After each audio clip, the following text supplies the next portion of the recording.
और इनको रिप्लेस किया जा रहा है Tejas supersonic light weight fighter combat तैयारों से, जिनको जब आप इंडियन मीडिया पे सुनते हैं तो वो कहते हैं शक्तिशाली लड़ाकू विमान। ये वो फैक्ट्स एंड फिगर्स हैं जो कि मुख्तलिफ सोर्सेज पे वेबसाइट्स के ऊपर अवेलेबल हैं। उनके मुताबिक 30 जो स्क्वाड्रन्स हैं उनके साथ ऑपरेट कर रही है। एक स्क्वाड्रन में अमूमन 16 से 18 फाइटर जेट्स लड़ाका तैयारे होते हैं, और जो भारत की अगर रिक्वायरमेंट है उसको देखा जाए तो भारत को 42 से 45 एक्टिव फाइटर स्क्वाड्रन्स की ज़रूरत है, जिसमें आता है इट्स अ 4th जनरेशन लड़ाका तैयारा है, खासा एडवांस है, और इसकी जो स्पीड है उसके हवाले से कहा जाता है कि ये बहुत तेज़ है। हिंदुस्तान एरोनॉटिकल लिमिटेड उसने बनाया है, जो भारतीय अपनी। जय हिंद दोस्तों, आज की वीडियो में पाकिस्तान मीडिया इंटरेस्टिंग टॉपिक पर बात कर रही है। अगर वीडियो अच्छी लगे तो लाइक करें, कमेंट करें और चैनल को सब्सक्राइब करें। जय हिंद। भारतीय मीडिया में जब इसके ऊपर डिस्कशन होती है, या जो उनके जो भारतीय फ़िज़ाइया है उसके जो एक्स ऑफिसर्स हैं वो जब बात करते हैं, वो कहते हैं ये बाकायदा अब फ्लाइंग कॉफिन्स बन चुके हैं, ये ताबूत हैं, उड़ते हुए ताबूत, और कभी भी कोई भी तैयारा कहीं पर भी फॉल्टर करके गिर सकता है। तो उसके बाद ये रिप्लेसमेंट का अमल जो है वो अब शुरू कर दिया गया है। और इस सारी डेवलपमेंट को समझने के लिए आपको मैं एक थोड़ा सा ये और बता दूं कि भारत जो है वो इस वक्त तकरीबन 30 स्क्वाड्रन्स के साथ भारतीय फ़िज़ाइया ऑपरेट कर रही है।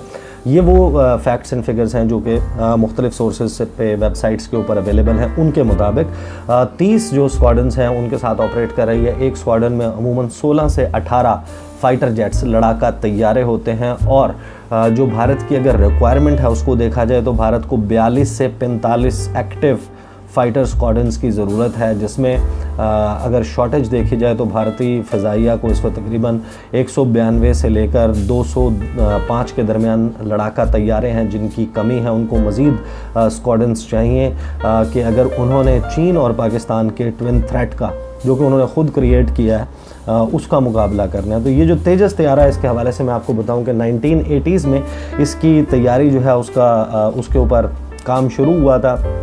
4 जनवरी 2001 को इसने अपनी पहली उड़ान भरी, जिसको कोई सक्सेसफुल जो है वो फ़्लाइट नहीं कहा जाता। इट्स अ 4th जनरेशन लड़ाका तैयारा है, खासा एडवांस है, और इसकी जो स्पीड है उसके हवाले से कहा जाता है कि ये बहुत तेज़ है। हिंदुस्तान एरोनॉटिकल लिमिटेड उसने बनाया है, जो भारतीय अपनी टोटल यानी कि भारत ने ही इसको मैन्युफैक्चर किया है।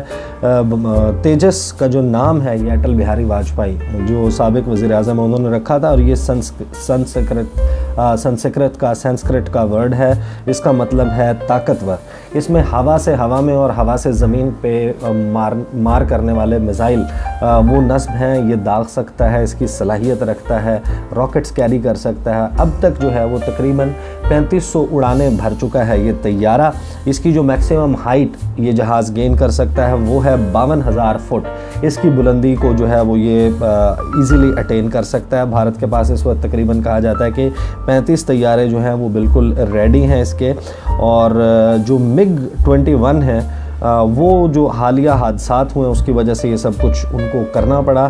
तकरीबन 2222 बहुत ज़्यादा है, 2222 किलोमीटर फ़ी घंटा की रफ़्तार से ये तैयारा जो है वो उड़ सकता है। इसकी मनूवरिंग के बारे में कहा जाता है, क्योंकि इसका साइज़ छोटा है, लाइट वेट है, तो इसकी मनूवरिंग भी बहुत अच्छी है। और एक जो इसकी सिंगल एक उड़ान है उसमें भी ये खासा जो है वो जो फासला है वो तय कर सकता है। और इसका जो हथियारों के साथ वज़न है वो 13,500 किलोग्राम बनता है। जो मैक्सिमम इसकी जो बुलंदी है वो मैं आपको बता चुका हूँ, गालिबन के 52,000 फुट की बुलंदी ये अटेन कर सकता है। और 6 किस्म के मिसाइल्स हैं जो इसको ये कैरी करता है, जिसमें लेज़र गाइडेड मिसाइल भी शामिल हैं। और जो ज़्यादा असलहा जिसको ये कैरी करता है वो इंडियन, इजरायली और रशियन वेपन्स हैं। तो ये स्पेक्स हैं इस तैयारे के, तेजस के, जिसको बाकायदा अब पाकिस्तानी सरहद के साथ लाकर खड़ा कर दिया गया है। इसके मुकाबले में पाकिस्तानी जो फ़िज़ाइया है वो मैं कुछ 1-2 वीडियोज़ में उसका तज़किरा भी कर चुका हूँ कि पाकिस्तान किस तरीके से जो भारत की तरफ से जो थ्रेट है, ख़तरा है, उसको काउंटर करने की कोशिश कर रहा है। और DGISPR की बड़ी एक अभी पिछले दिनों जो उनकी प्रेस कॉन्फ्रेंस थी उसमें उनकी स्टेटमेंट भी बड़ी ज़्यादा वाइडली कैरी हुई कि राफ़ेल तैयारों के हवाले से जब सवाल हुआ था तो उन्होंने कहा कि भारत 5 राफ़ेल ले या 500 ले, पाकिस्तान तैयार है और पाकिस्तान को इससे फ़र्क नहीं पड़ता। तो जो JF-17 थंडर है ये भी फोर्थ जनरेशन फाइटर जेट है और लाइट वेट है ये भी, और इसको पाकिस्तान एरोनॉटिकल कॉम्प्लेक्स और चेंगडू एयरक्राफ्ट्स कॉरपोरेशन ने बनाया है।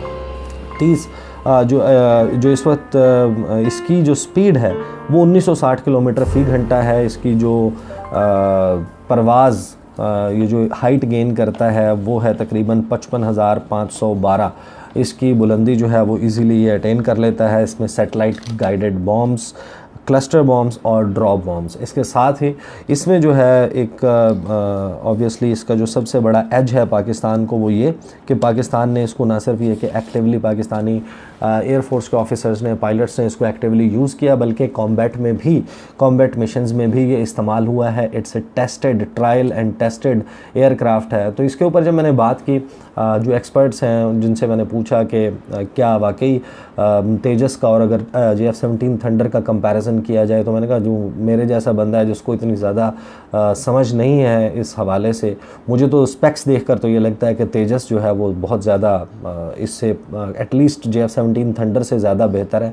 तो उसमें उन्होंने मुझे बताया कि बेसिकली ये भारत की अपनी टेक्नोलॉजी है, पाकिस्तान और चाइना की जो है वो शेयर्ड उसके ऊपर बनी है। तो ऑब्वियसली जो एरोडायनामिक्स होते हैं वो बड़े मुख्तलिफ होते हैं। जो एयरक्राफ्ट की शेप है वो उसकी मनूवरिंग के लिए, उसका वेट, उसका साइज़, उसका इंजन, फिर वो कितना वेट कैरी कर रहा है उस वक्त, उससे उसकी जो मनूवरेबिलिटी है कि वो कितना मनूवर कर सकता है, वो सारा कुछ इसके ऊपर डिपेंडेंट होता है। और सबसे बड़ी बात ये उन्होंने कहा कि जो भारतीय फ़िज़ाइया के पायलट्स हैं उनको इस तैयारे को, तेजस को उड़ाने की ज़्यादा जो है वो प्रैक्टिस नहीं है।